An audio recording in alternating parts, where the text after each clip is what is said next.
I'm Jason Klom, and this is the Comedy on Vinyl podcast. The year is 1960. The album is The Button-Down Mind of Bob Newhart, the artist Bob Newhart, and my guest is Jamie Alcroft. We're both trying to turn my phones off. Yeah. I'm going to say it again. It's Jamie Alcroft. My phone's going to stay on, I think, for this well, whole interview. You know, it's going to be a certain type of joy that you don't often get. Well, I have to remind you, Jason, I'm taping this. Okay, good. Yeah, this is all on tape. Okay, understood. Well, then, you know, every time I fuck up, then it's, you know, I don't get to edit it out that way if you're going to record it. So. Well, we haven't started yet. No, that's true. Just barely. That was a funny line. No, we have started. We have started. So, you picked The Button-Down Mind of Bob Newhart, but let's talk a little bit first about how you came to do my show. Fortunately... In my car. Yeah, exactly right. It's parked right out front. Brilliant job. Wonderful job. I got evidence. to watch you park, so I know that you did it yourself. That's impressive. But Phil Proctor has hooked me up with quite a few guests, but you get to actually perform with Phil Proctor every once in a while. I do. It is so much fun. Yeah. And the performing's great, just for both of us to be performing again. Mm-hmm. But the writing process is such a gas with Phil. I bet. We just have so many laughs together, and it's strange. We discovered each other in the later part of our lives, or latter part of our lives, I guess you would say, although no ladders were involved in meeting Phil. I now know why you two get along, by the way. It was solid ground.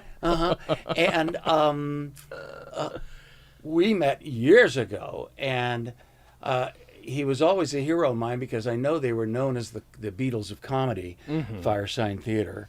And in college, I didn't listen to them because so many guys in college listened to them and memorized their bits. Yeah. And all the gals thought they were original bits. And of course. And I thought, well, I'm going to write my own stuff. Might not be as funny as this stuff, but I'm going to try to write my own. And so I purposely did not listen to it in college when everybody else was, and it was all the rage. This was in the early 70s. Right. Oh, my God. How long was it until you finally heard their stuff then?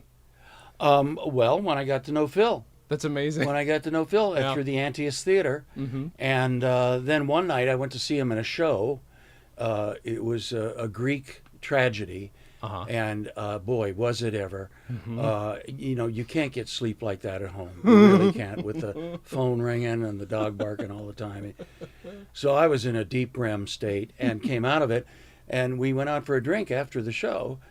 And I said, well, what's this with retirement? I mean, how do you feel about it? Because I had retired from Mac and Jamie about 2 years before that. Mm-hmm. And he said, I'm just so bored. I said, so am I. I am so bored. I just don't know what to do with myself. He said, neither do I. I said, well, let's do something together. He said, well, not with each other. I said, no, but with each other. You know what I mean. And because I feel I'm a people person. I feel if I can just touch one person every day, I don't have to touch myself quite so frequently. And so Phil and I had the drink, and I said, well, you know something? Mac and I did a thing for an ABC late night show. I think it was called ABC Late Night. Mm-hmm. They were good with coming up with names for their shows like that. And so I came up with this conceit of us putting the scripts in newspapers and then pretending like we were reading out of the newspaper to each other. Perfect. And so the scripts were just taped in the newspapers, and we looked like we were reading the newspapers, and boom. And that's how Boomers on a Bench was born. I love it. I said, we could do that. He said, because Phil, said, I don't want to memorize anything. I don't want any teleprompters. I don't want to... Because we write pretty extensively, and these are 4-minute pieces, not pieces you could easily memorize. Sure. But I was always off book. He wasn't. And we did 100 episodes of the darn thing. And it's on YouTube, Boomers on a Bench, if anybody wants to go see it. I think so much fun. Some of them have as many as 20 views. There we go. That's how we're in the double digits on the views. Yeah, we're very excited about that. Boomers on a Bench. Boy, if you want to know what's going on in the mind of two 60-some-year-olds, then watch it. That's what you'll get. I'm curious. We're going to go back to Bob Newhart, but I'm curious then. So you and I have the same kind of feeling about at least comics and stuff who maybe are in our own era. I have had trouble in the past, like, I don't want to be influenced. I want to write my own shit. Right. You know, I've since, because of this podcast, had to force myself to listen to stuff that might influence me, you know. That you've been able to steal. Exactly, yes, right. Exactly. 100%. I do it, and as long as you do it well, you're fine. Sure, you're fine. But, I discovered Fire Sign. Sometimes it's still above my head, but I'm curious what it's like discovering it that much later in life for yourself, only because it's like, okay, well, I'm not doing sketch albums now. You were done with your sketch albums by the time we had only done one sketch album. Okay, you'd only done the one. Okay. That was just a project that Mac and Jamie embarked upon. Extreme channel surfing is what I just gave you a copy. You just did? Yeah. And the clips you sent me were phenomenal. Because I have so many copies at home. That's why I brought one for you. I know that situation well myself. There you go. And we had a blast doing it, and we did model it somewhat after Fire Sign because it's a studio comedy CD. Yeah. And man, it's online. It's everywhere. I could buy a used copy of it for like $1.99, I think, on Amazon. So the value is really creeping up. Because originally it was a 50-cent CD. Oh well, there you go. Yeah. I don't even have the fortune of anybody buying mine to have them be used. So well done. Is creeping up. Done. Yes, thank you. So now I have a better idea than what you were listening. When did you first hear the Button Down Mind? I assume you just had to have been a young guy in your parents' house. I was a young guy in my parents' house, yeah. And we got the Button Down Mind of Bob Newhart, and very soon after that, we moved to England for 3 years. Really? And I went to English public school for 7th, 8th, and 9th grades. Uh-huh. Yes, quite. And I was head boy. Oh. Which, don't read too much into that. It was just meant that I wore brown shoes and a blue tie instead of black shoes and a black tie. All right. And I still got the shit kicked out of me. Of course. But in the boxing ring. But I found that if I did impressions of the teachers, of the masters, that the guys accepted me. I wasn't the bloody Yank anymore. I was that funny guy who did impressions of the teachers. Amazing. And a lot of what inspired me to be funny was the button-down mind of Bob Newhart, who we brought with us to England. All right, smart. Now, the current is different in England, so Bob's talking a little faster. Mm-hmm. And, but the record blade was just a little faster. I would not have thought of that. And I confused him with Phyllis Diller at first. I just listened to it as a kid and laughed so hard and just admired the subtlety and the surprise and the absurdity. And I learned very early on that surprise and absurdity, taking something to its nth degree, are really the fundamental tenets of comedy. And so I became a funny kid. I would do Mr. Titley, who's our history master, who was always in his cups after lunch. I fall asleep quite frequently in the afternoon class. And he was our swimming coach. Oh, no. Right then, fellows, kick, kick, kick. And then, Mr. Fletcher, he was fun because he was from the West End, so he dropped his R's. He was a bright, brainy, brilliant rascal, don't get me wrong. But West Enders drop their R's. It's not a speech impediment. That's just the way they speak. And he taught me French. So I learned French with a West End accent. Oh, God. So I say, Jacques à la bibliothèque avec Monsieur Dupont de la bloody voiture as well.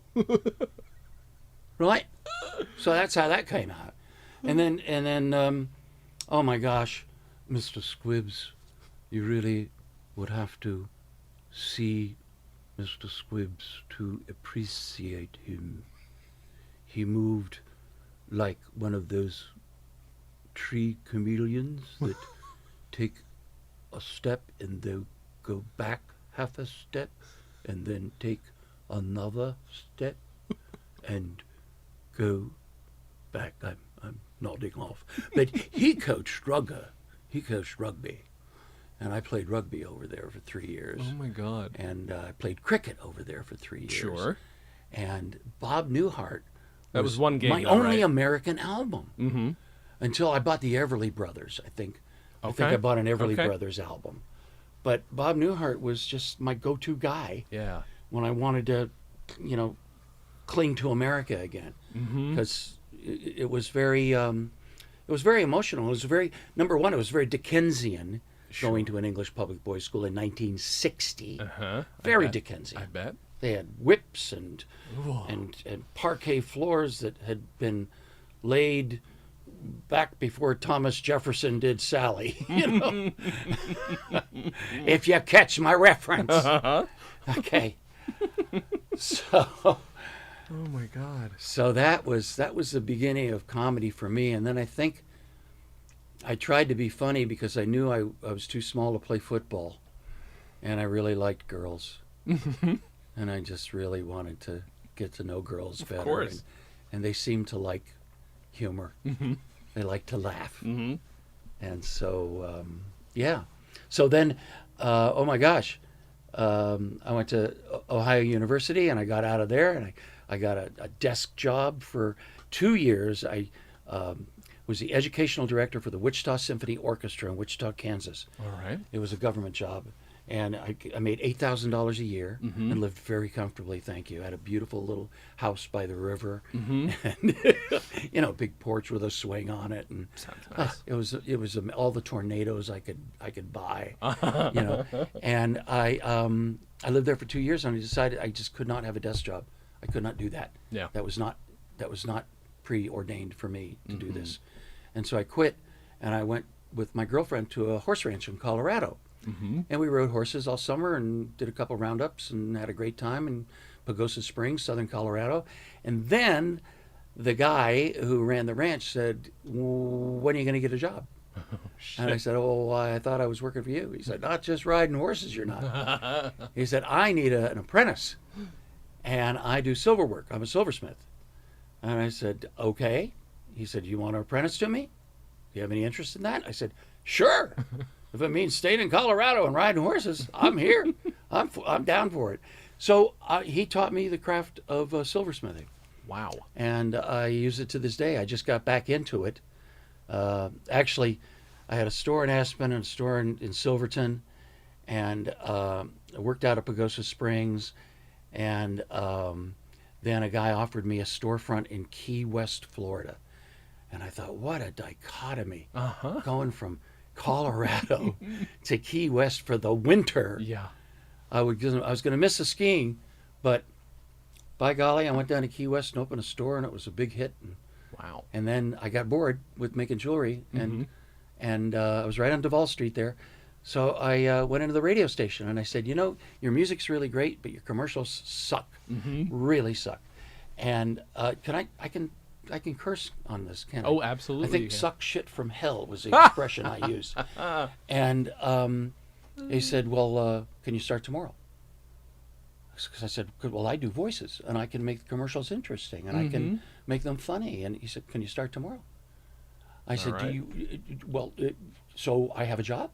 He said, "Yeah." So I worked as the morning DJ in Key West, Florida for 3 years. Oh my God. What a ride that was. I bet. Wow.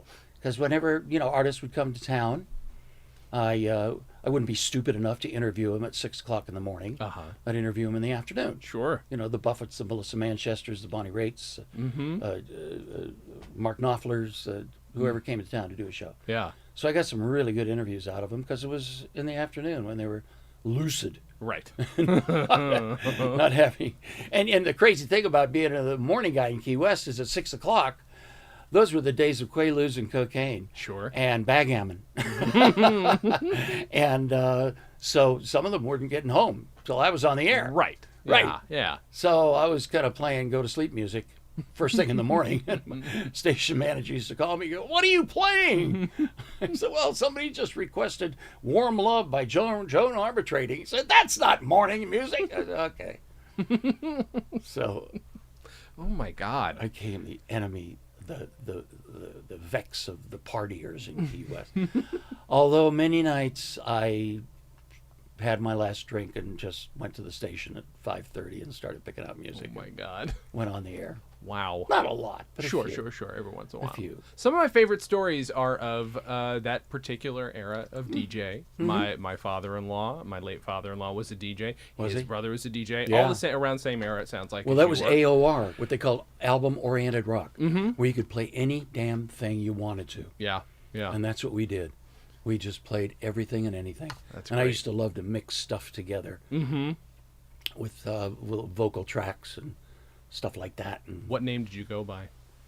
I was Jamie Alcroft. Really? Okay, Yes. you didn't have to do a pseudonym. No, it wasn't. I wasn't. Jumping Jamie in the morning, Key West, Florida. Here's another Oly Moly Goldie from the groove yard of yesteryear. No, that wasn't it. That was, hi, WKWF, wonderful Key West, Florida. This is Jamie. It's about 10 after 8.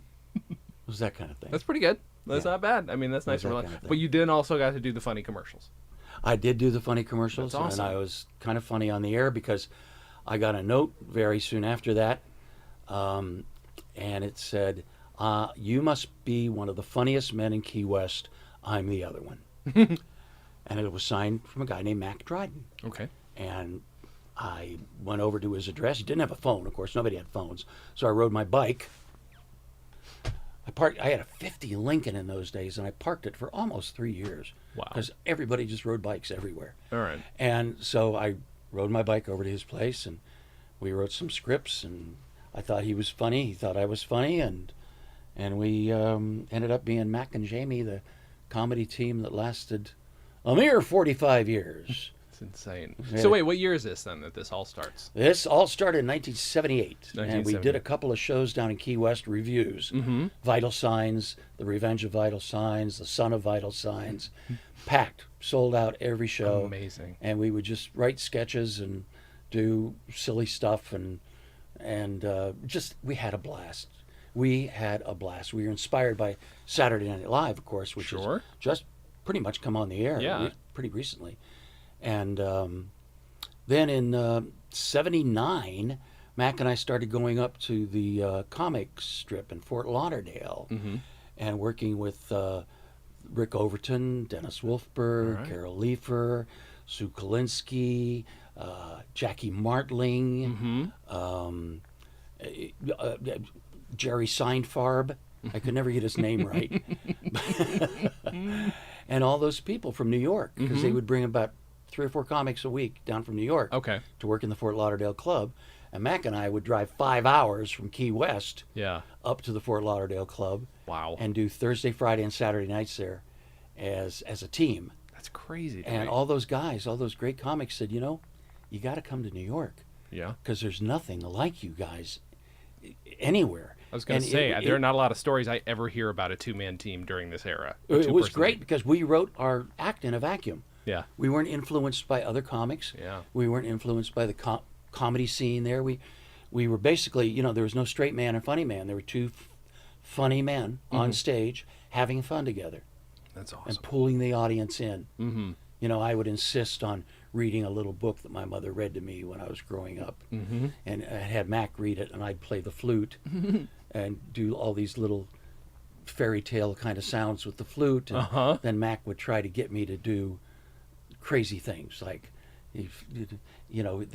oh gosh, I wish I could remember it. But, like all of a sudden Paul Lynde stepped in. Oh, really? I didn't know I was here. George Burns appeared. This is very nice, but I think I got to leave. He'd throw in stuff for me, and I would never know what he was going to do. Yeah. So it was great, fun improv stuff. Cows, dogs. Oh, sorry, scared the cat. And then Max said, well, how about if I sing Desperado? That'll be fun because comics end with a serious song sometimes. I said, that is so old-fashioned, man. We can't do that. And so he said, well, if I sang Desperado, and I said, I would tape my face.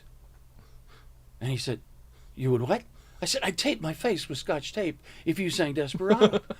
So for years, we closed with Max singing Desperado and me taping my face behind him, pretending like he wasn't aware of it. And of course, the audience fell into the conceit and loved it. Of course. Just roared. Roared. And we we couldn't follow that, so that was always our last bit. That's smart. How are you? How are you booking stuff early? Were open mics a thing, or were you like actively being able to book your own venues? Man, I'll tell you, it happened fast. We came up from Key West. We started working comic strip, Catch a Rising Star, the Improv right away. Yeah. Because we were very unique, and the audiences, frankly, loved us. I don't know why to this day, but they did. They loved us. They ate us up. They loved us.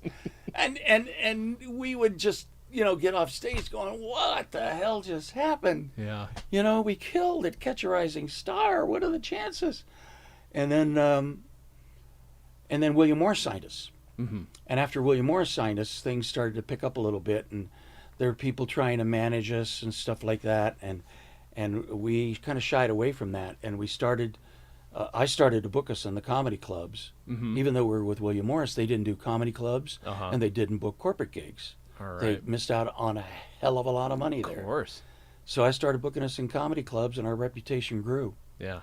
That was it. A comedy club owner would say, "Hey, what about this Mac and Jamie comedy team? Oh, they were here last week. They killed. Yeah. We had to add an extra show. Blah, blah, blah." Crazy. So those were halcyon days. Really great times in the 80s. Mm-hmm. And we had our TV series in the 80s, Comedy Break. Uh-huh. We did a couple Tonight shows with Johnny. Awesome. And this producer, Alan Landers. Ronnie Greenberg, who was at Landsberg Productions at the time. I'm in L.A., man. I got to get the nomenclature right? It was Landsbaum. No, it was Landsberg. And Ronnie Greenberg was a big, big advocate of our comedy. And damn if he didn't start up a show for us. And we did 125 half hours of comedy. Jesus. Live. Wow. The first 50 were live. Mm-hmm. Okay. On Saturday mornings. Wow. And we'd shoot them live. And we put Ellen DeGeneres and Paul Reiser and Sinbad on TV for the first time.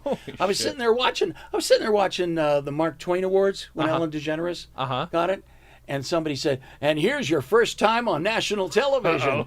And they played the clip from our show. They did? Oh, they actually did it? Yeah. Oh, they got it right. I thought you were going to say somebody screwed up. That's amazing. No, they got it. Good. It was All right. so cool. And I got, of course, a check for $230. There we go. That's pretty nice. Because I was a producer.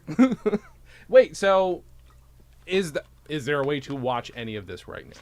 Comedy Break? Yeah. Oh, yeah. You can watch it you go Google it. Yeah. Okay. Yeah, I've posted a few things. Jan Hooks was on the show. Oh, I love Jan Hooks so much. You would love her even more if you got to work with her. I bet.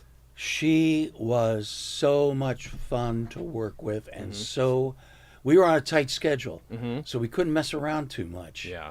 And yet, God, she was funny. And Kevin Pollak was on our show. God, all right. So we hired two of the best comedy players of the day. This was 1984-85. Wow. And they were two of the best. That's Jan went ridiculous. on to do Saturday Night Live after our show. Yeah. And met with an untimely demise. I'm so sorry that she's gone. She was such a talent. And Kevin Pollak's gone too, but he's still alive. Kevin, I hope you're listening to this. If only. But Kevin and I used to do like dueling Reagans. Really? We would do, he would be dressed as Reagan, I would be dressed as Reagan. And we would both walk into the same office. Hello. Hey, what are you doing here? Well, I don't know. Well, Sam Baku. If I'll be Hornswoggle if I know who you are.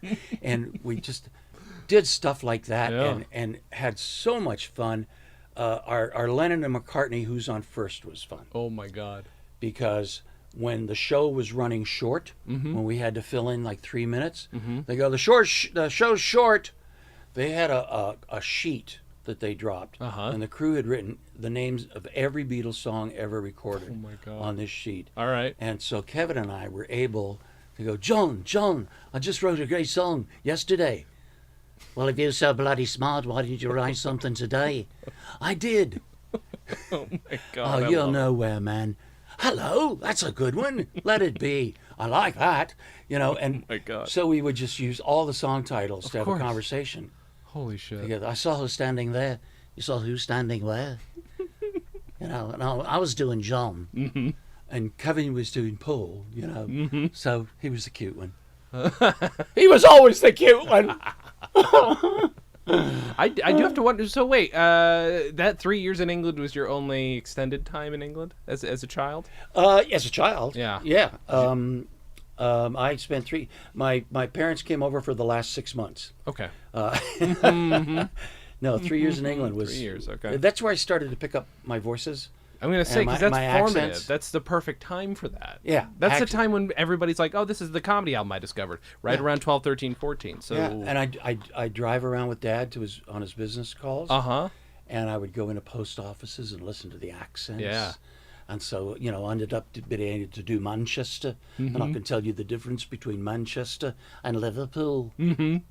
There's a big difference. Yeah. Yeah. And then the West End, and and I've been able to do a lot of voiceovers. The weirdest thing, Jason. I was doing a lot of English voices for commercials and cartoons and stuff. And I became known as the Yank that does our accent. So I would walk into a room and it would all be English guys. And one day I did this, and there must have been six English guys there, and I walked in and I went, "Oh, bloody hell. Oh, crikey. Well, we know who's got this one, don't we?" So, but I didn't get that. And the audition was for Richard, who's the guy? Richard, the English fellow, the Virgin Airlines. Richard Branson. Branson. Yeah. Richard Branson. I should have thought of the place in Missouri. Yeah, and Yakov Smirnoff. See, I could have put that together if I had Googled enough. And Jim Stafford. Oh my gosh, it's happening all over. And so Richard Branson wanted to record a Christmas message to his employees. Okay. So he cast it. He wanted it to be a personal Christmas message to his employees, but he didn't have time to do it. Amazing. So he found somebody who could do it, or Richard Branson that did it. That's so good. I just wanted to say, it's been a wonderful year. And I owe it all to you. God. That's phenomenal. From the bottom of my cold heart. Holy shit. Yeah, see, because that's the kind of thing.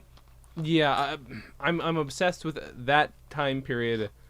Just trying to figure out. I mean, obviously, our brains are still very malleable, and it's a perfect time.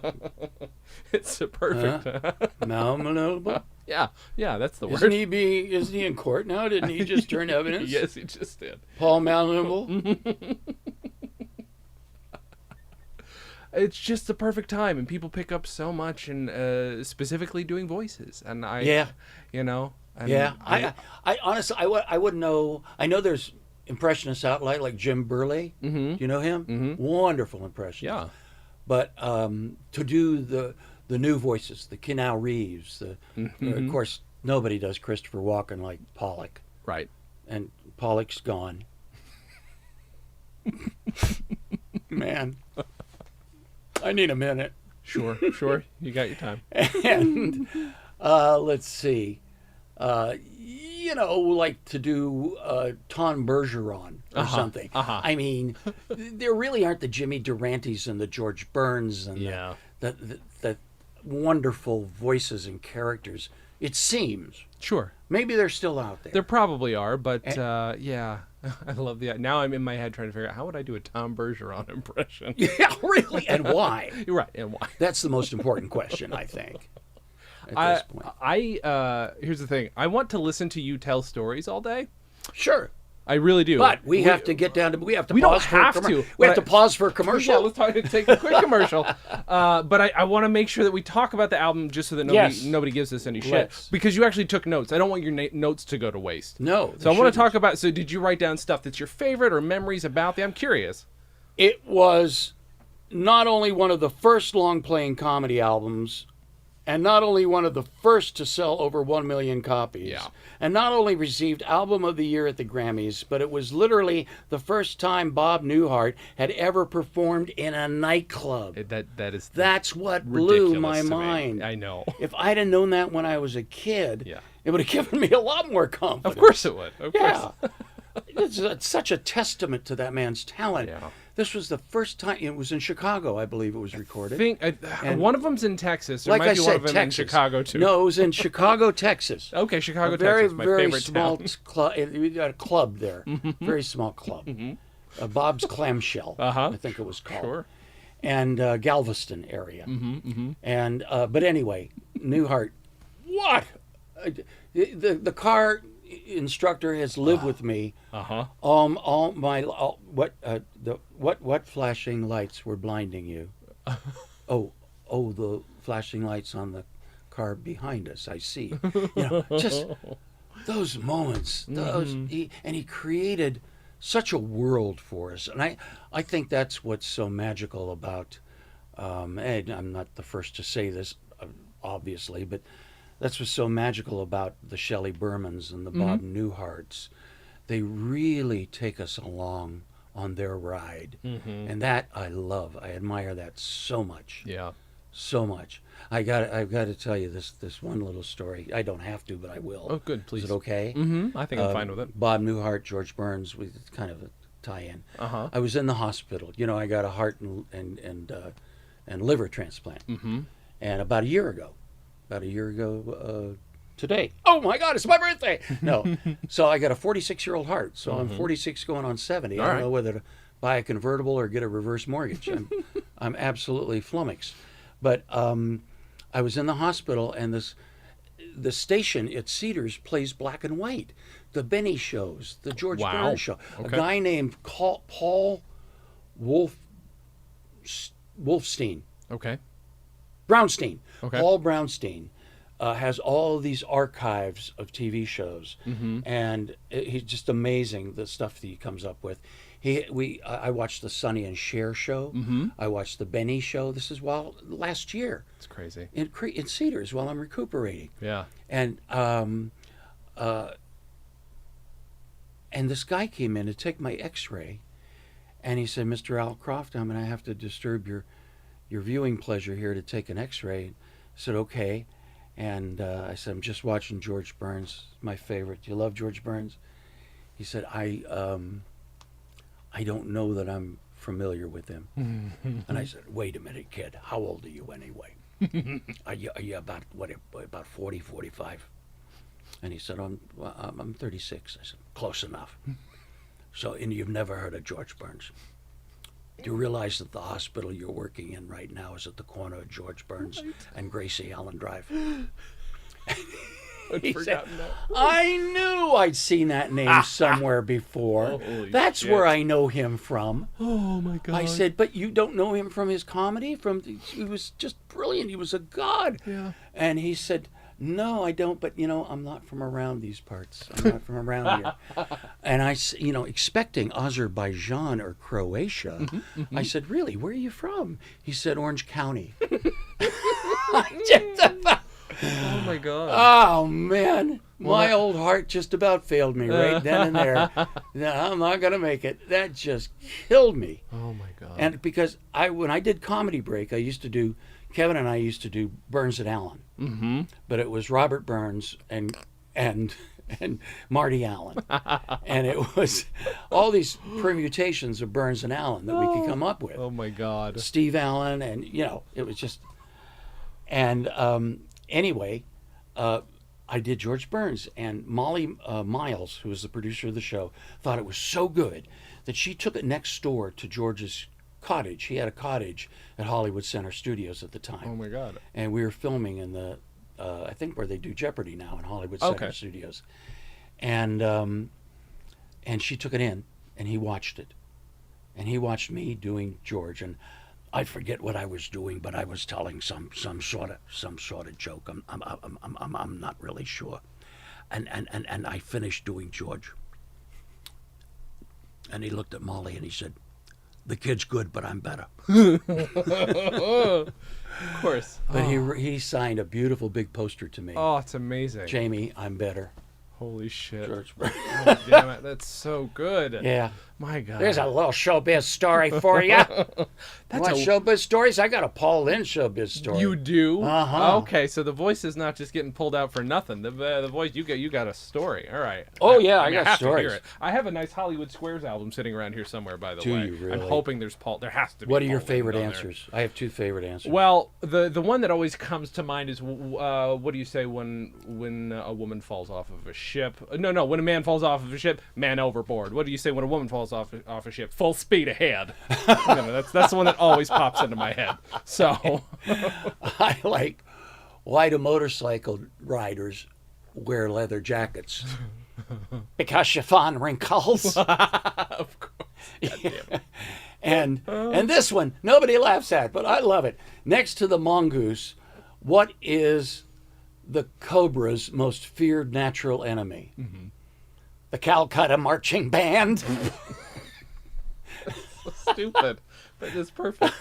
And you know, Phil Keller wrote that stuff. Really? He and his brother, All right. writers, Phil, I forget his brother's name, but Phil Proctor just teamed me up with Phil Keller again. Really? And we had drinks one night about a year. Oh, it was with my old heart. I wonder if he'll remember me. And it was where was it? It was about a year and a half ago, and I got reunited with Phil Keller, and That's awesome. We just traded Paul Lynde answers, and I told him my story. And do we have time for me to tell you my story, or do we have to get back to Mr. Newhart? No.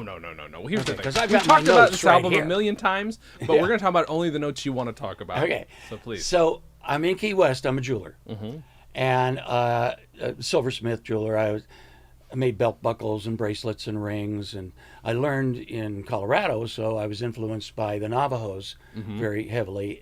However, I had started my own style, which I called Victorian, for lack of a better word. Lots of leaves and flowers and things like that. Cool. Okay, because I like making them. And Paul came in one day to my store because he was hanging out in Key West. Amazing. Where else would a in-the-closet man in 1984 be? Sure. No, 1974. Oh, okay, yeah. 1974. Right. This is Where else pre-radio. would he be? Key West. And he said, "Oh, I love that buckle." And of course, I was starstruck as hell. Of course. But I still had the nerve to pull it out, put it on the counter, and say to him in his voice, "I call it my quick release." He looked at me and he said, "What do you mean?" I said, "Let me show you." And I pushed the stone in the middle of the buckle, and the buckle popped open. Amazing. So you don't have to unhook your belt from the buckle. You just push the button in the middle, it pops open. It's amazing. You're out of your belt. He said, "Oh, I love it. How much?" And I said, $350 for you, Mr. Lynde, no tax. And because I thought he would be a return customer. Sure. Lo and behold, he was. Every month and a half or so, every 6 weeks, maybe 2 months, he would get a new boyfriend. And he'd pop his head in the store. He'd go, "Jamie, need another buckle." Oh, my God. I always go to him in his voice. "Quick release." He said, "Oh, you betcha." Holy shit. He paid me. Oh my God, I must have made 10 buckles for him. Wow.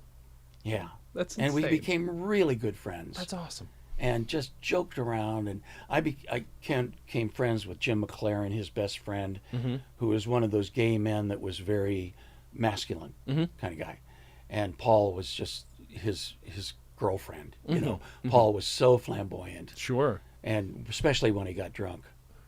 And I started doing stand-up on my own at the Pier House in Key West every Friday and Saturday night, Havana Docks bar, and Paul and his cronies would drift in there every once in a while. And of course, I do him on stage, and he go, "Do me, do me," and I go, "All right, just give me a minute." He said, "No, I really mean do me." You know. We had a lot of laughs. That's awesome. We had a lot of laughs. Holy yeah. cow. See, this is the thing I don't get that often with a lot of my guests we get a lot of third party stories. You know, don't get as many firsthand stories of old Hollywood. I moved here. I've talked about this a lot. My regret of moving here Too late. Just a little too late. When'd you move here? 2003. Oh, that was too late. Bob Hope died that year. Thinking? You know, I know. What was I thinking? Yeah. You know, so they're all croaking as I was getting here. It's like, well, shit, there's another one down the drain. What am I going to do? So I love hearing these kinds of stories. Yeah. But I love that also your story's from Florida. That's even funnier to me. That we worked with Bob Hope at the Children's Miracle Network Telethon. Really? Yeah. We were the hosts of the Children's, Mac and Jamie were the hosts of the Children's Miracle Network Telethon for about 10 years. Wow. We did them with the midnight to 6 a.m. shift. So John Schneider and Merlin Olsen and Maria Osmond and oh my God, if I'm forgetting you, forgive me. But all these people, all these wonderful people donated their time to raise money for children's hospitals. Yeah. And I pitched them the idea of us doing midnight to 6. And it wasn't easy doing comedy between these videos of these children fighting cancer and of course everything else that they do. But we did it, and it was fun. And Bob was there. And Bob, of course, had his guy right in the front row with the cue cards and the jokes. You know, it just was always so amazing to me. Yeah. That he just, well, I want to tell you, and then he'd read the joke. And when I saw him backstage, and I said, Mr. Hope, he said, yeah, nice to meet you, Bob Hope. I said, Jamie Alcroft, it's an honor to meet you. I just wanted to tell you that I think you're one of the greatest long-distance readers that's ever lived. Ooh, that was cold. You know, but he took it well. Yeah. You know, I'm sure people have given him lots of shit before, you know. Yeah, I'm sure. He's probably used to it. Oh, and then when I came off stage, he said to me, I watched your show. I said, oh, thanks. He said, when do you think you lost the audience? Oh, God, that's so good. Oh, that's beautiful. Yeah, all those great lines. And I wish that I had belonged to the Friars Club. Yeah. I missed out on that. Yeah. Because I was a stand-up comic. I mean, I should have joined. Sure. What was I thinking? I don't know. I'm asking you now. What was I thinking? I don't know what you were thinking. What do you mean Jamie? You don't know what I was thinking? I'm not a mind reader. You. Not a mind reader You're anymore. the interviewer. You should know what I was thinking. Shit. That is something I've missed out on too. I know people who've been. I've always wanted to go. It's a thing that's obviously also escaped me. I want to go as a friend of a friend. It's not the friggin' Magic Castle though. Oh yeah. You know, you can get in the Magic Castle pretty easy. Yeah. If only it was that easy with the Friars Club. And it's a great show. The Magic Castle. It's super fun. I love going there. It's a lot of fun. Especially I've been there with Phil. Yeah. Yeah. He's a magician, you know. I was just going to ask if Phil does magic, because I'm now realizing he strikes me as the kind of guy who would. He does. That's amazing. He does. They used to do it as part of their Firesign Theater. That also makes shtick. sense. That makes Proctor perfect and Bergman. sense. Of course they did. Yeah. Have you met Bob Newhart? I have never met Bob Newhart. I have never met Don Rickles. I toured. I've toured with Diana Ross for 6 years, so I've met her. All right. And I've probably watched her in concert 400 times. Never tire of watching her show. I bet. Yeah. And the odd thing is Mac and I would try out a new joke because, I mean, 18 weeks at Cedars, 2 shows a night, 7 nights a week. You want to do something different. Of course. But Diana was, if it ain't broke, don't fix it. Sure. And when we would try out a new joke, she would hear about it. And we soon discovered that she would hear about it through her 2 daughters, Tracy and... Oh, my God. What was her other daughter's name? Kelsey, I think it was. Uh-huh. And they would always sit in the audience. They were big Mac and Jamie fans. I love it. So they always watched our show. And when we did a new joke, even if it worked, they'd tell Mom. And then Mom would knock on our door and go, boys, don't go changing. Oh, God. Tracy. So I can't wait to meet her again sometime. Wait, so you haven't, not since she was a kid? Since she was a little kid. Holy shit. Teenager. Still, that's a little kid. She's like 14, That's 15. nuts. Yeah. Wow. Yeah, and now she's on Blackish. She's remarkable. I'm remarkable. I don't actress. get it. She's great. I don't get how good she is either. Oh, She's so well, good. she She's comes so from funny. Tremendously talented mother. Yeah. I mean, Yeah. that you don't have to necessarily just be a good singer because Yeah. your mother. I mean, I'm a comedian, and I was a pretty darn successful stand-up comedian. And Mac and Jamie are certainly known in the comedy circles if we're not a household name. Yeah. And we're not. By the way, I just wanted to tell you. Right. If you thought you were interviewing a household name here, boy, you are in deep doo-doo. Well, if you thought you were on WTF, you're fucked. Oh, really? Yeah. Oh, no. Oh, well, WTF. I like that. Yep. Yeah. Mark Maron's show, and boy, oh boy. Yeah. But anyway. Yes. Oh, that's Mark Maron's That's Mark show. Maron's show. Okay, I'll do it one day. Yeah, you probably will. Yeah, I'll use this as my audition tape. I've had plenty of friends who've been on it, so I think There you you should. go. Yeah, you'll be fine. Yeah, okay. So anyway, I will meet Tracy, and we will have that moment. Mm-hmm. And what else was I going to tell you about that? I again don't know. I again don't know. I'm not a mind See, reader. I'm asking you questions way out of your league. Apparently. You're supposed to be reading my mind. Isn't this Psychics Are Us? Do you have a favorite bit on the button-down mind, though? Yes, the Is it the car instructor. That's the one he still does live. I mean, I will say that when he performs live, when I saw him live, Driving instructor. that's yeah. the one he repeated. He's like, I'll pull this one out. And it says here it was a pilot script for a new TV series Interesting. at one time. Interesting. Yeah, isn't it? Yeah. That's funny, like, that they pick. Now, because, what ended up being his show, it does not feel like that was ever a bit he did. But No. now I'm wondering. If I somehow missed a bit. Well, something had to open a door for him. Mm-hmm. Yeah. So maybe that opened the door for him. Maybe. But he also, have you ever watched him perform on, like, the old Dean Martin shows and stuff? Yes, Oh, yes. Oh, I'm a so huge good. fan. Yeah. And I and I thought that the beginning of his new show was just brilliant. Yeah. When Yeah. Suzanne Plachette came back. Oh my God, that was just brilliant. Honey, I just had the strangest dream. I'm not funny like Bob Newhart, Mm-hmm. but he is one of my funny heroes, Yeah. along with George Carlin. When Mac and I first got to L.A., we were managed by a guy named Monty Kaye, Mm-hmm. who also managed George Carlin and Flip Wilson and Kenny Rankin Mm-hmm. and the Modern Jazz Quartet Okay. and Mac and Jamie. And that's how I got to know George, through going over and hanging out at my manager's house Mm-hmm. with George. Yeah. Never thought I'd get high with George Carlin. Yeah, I was going to say, that was the next thought. Yeah. Did you get high with George Yeah, Carlin? oh yeah. Damn it, that's amazing. Yeah, Also a hero of mine. I mean, Truly. how can you not be? yeah, how could you not? It was brilliant. It was a philosopher king, really, Mm-hmm. in so many ways. It was like our Will Rogers, Right. our Mark Twain, Mm-hmm. you know. Do And you he know? must have gotten the Mark Twain Award, Bob Newhart. He has to have. I can't. Maybe I'm He wrong. must have gotten one by I should now. look it up. All right. I'm not gonna look it up right now, though. Well, I was going to say, Yes. I'm just going to put a little pitch in here for my girl. Mm-hmm. I'm a stand-up comedian. I'm not a singer. Mhm. Now, my daughter started writing songs at 12, Mm-hmm. and she's now a pop artist Mm-hmm. and a singer. I saw your hat. Yeah. And you know who she is. I do. Yeah. And her career is just blossoming so It's fast. insane. It's so great to watch the ride. Yeah. I went down to Jimmy Kimmel with her when she did the Kimmel show a couple of months ago, and it was such a flashback Yeah. to doing the Tonight Show, Yeah. to Mac and I being there. So good.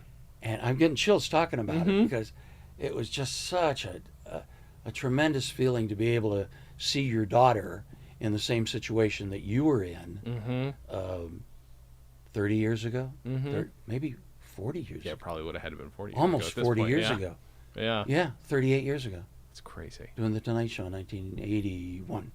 Did you get to talk to her about it, or did you just leave it as an unspoken thing where you're just enjoying Oh, it no, from a we talked distance? about it. Did you? Yeah. That's Yeah, I great. shared with her Yeah. about that. And I shared with her the philosophy, I guess, of really concentrating on the moment and trying to enjoy every part of it. Yeah. Because you might not be back on the Kimmel Show ever again. Mm-hmm. You might not ever do Seth Meyers again. You might not ever be asked to be Taylor Swift's guest star in her Boston concert at a football stadium again. Yeah. Jesus. Those things may never happen Right. again. So when they are happening, Mm-hmm. don't try not to black out on them. Mm-hmm. Try to be there and remember every little thing about it. Yeah. And don't worry. You're performing. You're used to performing. Yeah. She did an audition last week, and I said, "How'd the audition go?" She said, "Great, great." I said, "Sounds like it was pretty heavy, pretty high pressure. Uh-huh. A lot of singing, dancing, and guy with a piano in the room." And she said, "Yeah, it was." She said, "But Dad, I've performed for 75,000 people." Yeah. So 3 guys in a room. I can handle that. And so she gave me a pretty good perspective on auditioning. Right. Yeah. Yeah. Holy shit. Yeah. That's good. I mean, that lesson for being present is hard to learn. It's nice that you're giving that to her young. If I'd have learned that young, I think I'd appreciate a lot more what I have. So hard to learn. So, and things happen. Mm-hmm. Technically, Mm-hmm. schedule-wise, and you have to be ready to roll with that. Mm-hmm. And I've taught her all of her life. I don't know whether she adheres to it or not as much as I do. My recent transplant experience really brought this home for me. But if you have control over something, do something about it. Yeah. You can stress about it, you can worry about it, because you have control over it. There's something you can do. But if you don't have control over something, let it go. Mm-hmm. If it's the tech thing that's going on, Mm-hmm. if it's the scene changing, if it's whatever, Yeah. if it's out of your control, let it go and just do what you know how to do. Mm-hmm. And that happened to me because I was feeling terrible. I knew I was sick. I knew my heart was failing. And I went to my doctor. I said, "I think my heart's failing." Mm-hmm. And he said, "Yeah, let's test you." And he said, "Yep, you got 10 to 7% of your heart left." Shit. And I said, "Okay, what should I do?" Mm-hmm. And he said, "Well, you should go to Cedars-Sinai and check in emergency right now." Yeah. I said, "What'll they do?" He said, "They'll put you in the transplant ward." And as soon as I heard that word transplant, Mm-hmm. I knew that I had lost control. Yeah. Yeah. Yeah. I was just, and that's the way I approached it. Mm-hmm. I'm putty in your hands, Yep. because they'd always tell you what they were going to do. Okay, what we're going to do now is we're going to do this, we're going to do that, And I said, "Please don't tell me what you're going to do. Just do it." Can do it. Yep. I am putty. It's okay with me. Everything I'm here for, I'm lying on a gurney. There's a big light over my head. Everything I'm here for, just do it. Mm-hmm. You don't have to tell me, Right. really. And then and that's exemplified in another instance where I was having a biopsy on my liver to see if I needed a new one, because what happens is when your heart's as bad as mine was, it beats up on your liver. Mm-hmm. So I had heart-induced cirrhosis. I said, "I could have drank more? You're kidding me." Jeez, I feel unnecessarily sober here. This is ridiculous. And they said, "No, your heart beat up in your liver, and we got to check out your liver." So I was laying there on the table, 7 o'clock in the morning. Doctor comes up to me, says, "Mr. Alcroft, I'm Dr. Friedman. I'll be doing the procedure today. There's 2 things I must tell you about. There is a risk of stroke or internal bleeding." And I looked at him, I said, "For me or for you?" What are we talking here? And his mask ruffled in the breeze. So it was either terrible indigestion or he was really laughing at me. He was really laughing. That's so good. So it's good. That was my attitude. Yeah. I just tried to get laughs wherever I went. Mm-hmm. And I told everybody about my daughter, Haley Kyoko. Yeah. And I told everybody about my wonderful family. Mm-hmm. I have Elise, who's 30. Mm-hmm. She just got married to a wonderful guy named Jack. Congratulations. I've yet to meet him, but I hear he's wonderful. And then I have a son, Thatcher, Mm-hmm. who's 24 and just finding his way, Yeah. When I was 24, my God, I was living on a horse ranch in Colorado learning to bend silver Yeah. instead of iron. I started as a furrier. I was making horseshoes. Oh, And I really? said, Okay. "Fuck this." Can I say that? Yeah, absolutely. I said, "Fuck this." Silver is a lot easier to bend than iron. And I think I could probably get more for a squash blossom necklace than I could for this horseshoe here. So that's how that came about. Can I tell True. you, this is one of the most all over the place interviews I've ever done. Yet Yeah. it is also one of my favorites. So Yeah, oh, good. Thank you for this. I am all over the place. No, it's in a Yeah. good way. I don't mean that in a bad way. Yeah, okay, good. I don't think I could have talked about too much more Newhart without, like, I love Bob Newhart. I do, but I've too. talked about, you see all these albums on the wall. So Class Yep. Clown, I'm talked out. One of my favorites. Let's Get Small, talked out, one of my favorites. Not talked out on the Smothers Brothers yet. Monty Python, almost talked out. Button Down Mind of Bob Newhart. It's hard, but There's Bob Newhart right there. Yeah, Faces. that one is signed by him and his wow. son. I had his son sign it because he's mentioned on it. It's the first, probably first audio recording where his son is talked about. So I had him sign that. And what's this one? Comedy on Vinyl. Yeah, that's just my logo, just so people don't forget where the hell they are. And wait a minute, you got a Jimmy Pardo there? Yeah, Jimmy Pardo signed that for me. Is that an album of him, of his comedy? Yes, he's done 2 or 3. Oh my gosh, has he really? He's a fucking genius. He is a fucking genius. Yeah, I don't get it. I don't get how he's that good. I hate him. I hate him. It's too bad he's gone. he was really, he's very smart. Actually, I want to do a show, and I want him to be the host, and that's all I can tell you. Okay. But I just think he is so much like Carson was. Yep. When Carson was hosting You Bet Your Wife, or You Bet Your Life, whatever it was. He was so quick. Yeah. So quick. You're not old enough to remember that. I've But seen you've seen clips? Yes, I've watched enough Carson. to know God, what he I've was missed. fast. Yeah. And Pardo is just as fast. So Jimmy, if you're out there listening, slow down a little bit, will you, pal? He's not listening. Give the but, rest of if us a chance. If I tell him to listen to this one, he will. Give the rest of us a chance. Okay, well then maybe he'll have me on his. Yeah. And I'll That's say a good the point. exact same thing, which is the irony of it, or the redundancy of it. What is it? Well, it's ironic that you called it ironic, and then it's redundant that you said it more than once. So I See, don't know. there we what's going go. on. Yeah, There we go. It's like that guy in Santa Rosa whose house was burning down, and he ran in to get his father's ashes.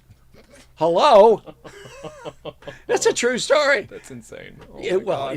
is that redundant or ironic? You tell me. Yes. I don't know. The Yes, it answer is. yes. Both. Okay, you just told me. All right, finally asked you a question you can answer. Well, why don't we say this? Let's do what we normally do, which is at the end, tell people if they've never heard the Button Down Mind of Bob Newhart. Maybe they only know him from TV. Maybe they don't know him at all because apparently people don't know who George Burns is anymore. So tell them if why they're from listen. Orange County. If they're from Orange County, that's Yeah. their excuse. Why listen to the Button Down Mind today?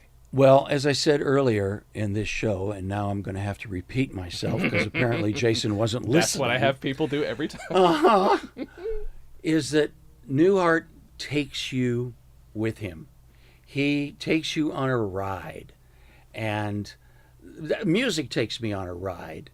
But somebody like Newhart or Shelley Berman or even Mike Nichols and Elaine May, they take you on a ride into their world and their world of the absurd.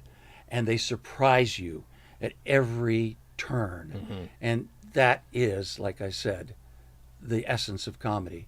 The surprise and somebody taking you on their ride and you buying into it. You sit there and you know exactly what they're talking about. And you can almost, even though it's a record, you can almost see the expression on his face. Yeah. You know? Yeah. It's just remarkable. Remarkable man. And an underappreciated actor. I don't think a lot of people realize how good of a damn actor he is. I suggest if you're younger, watch his old show. I mean, some of it's on Hulu and stuff. You can watch some of his first show. His second show is great too, but his original show is brilliant. You know, his sitcom. He underplays everything except the funny. Yeah, absolutely. Yeah. Jamie, what do you want to promote? Is there anything? This is not going to come out for a little bit unless you've got something super urgent. Otherwise, general promotion. Where can people find Okay, you? tonight I'm cooking Cuban food for my daughter and her friends and key lime pie. All right, So that's what brilliant. I've got on my roster. Brilliant. No, I wrote a book when I was in the hospital called The Tin Man Diaries. It didn't start off as a book. It started off as therapy for me because I was in a hospital bed for 82 days and I didn't know what to do with myself.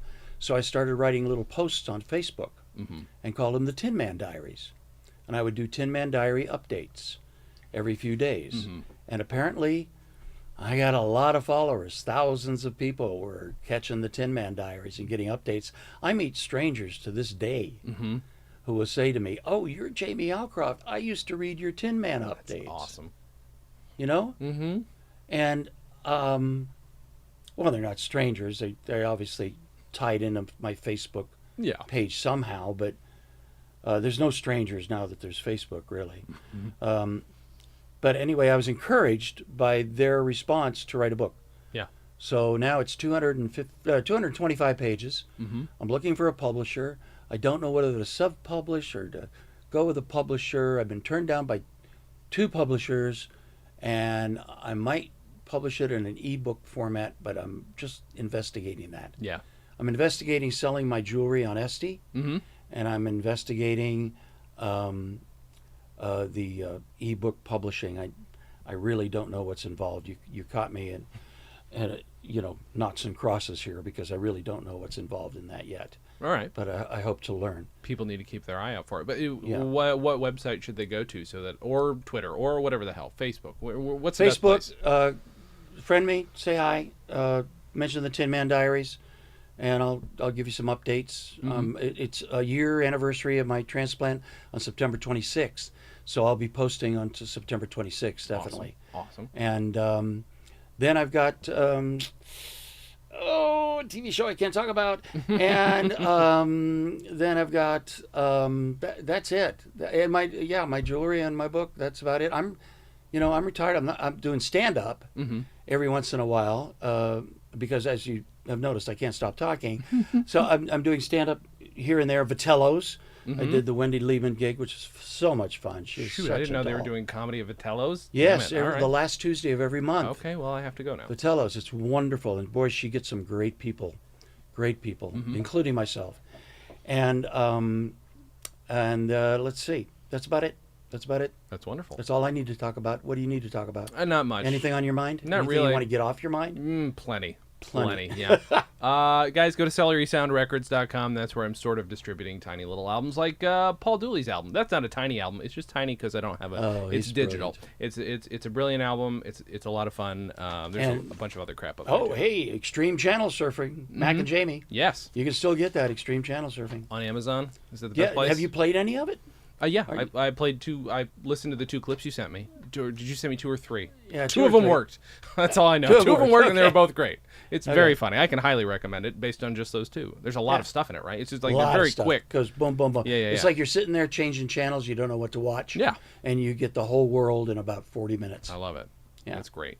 Can they get it on Amazon then? That's the best Yes, they place? can. Okay, good. I just want to make Yeah, sure they find Uproar it. Records distributes it. Awesome. Yeah. Jamie, thank you so much for doing this. Thank you, Jason. This This is was a lot of fun. You're welcome back anytime. I enjoyed being here. I think you really should do something about that black mold. I know. But Well, you know. other than that, it's a lovely studio. And I'm sitting on a chair that has no back, so I think I gotta go. I gotta go. That's reasonable. I gotta go. Thank you I'm guys really for uncomfortable here. I gotta go. Thank you guys for listening. Let me out of here. And as always, have a good thing.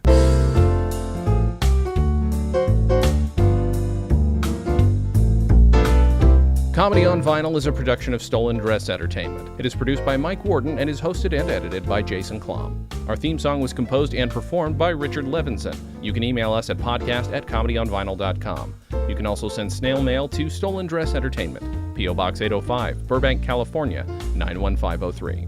Subscribe to Comedy on Vinyl on Apple Podcasts, Google Podcasts, and anywhere else you can find podcasts.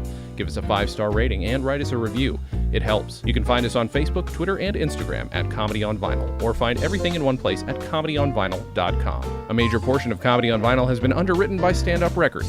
Please visit standuprecords.com for all your comedy needs and tune in to the new Stand Up Records channel available on the Roku, where you can also find select episodes of this podcast. Visit StolenDress.com to listen to our other podcasts, watch videos, and imbibe freely of our multimedia content going back 15 plus years.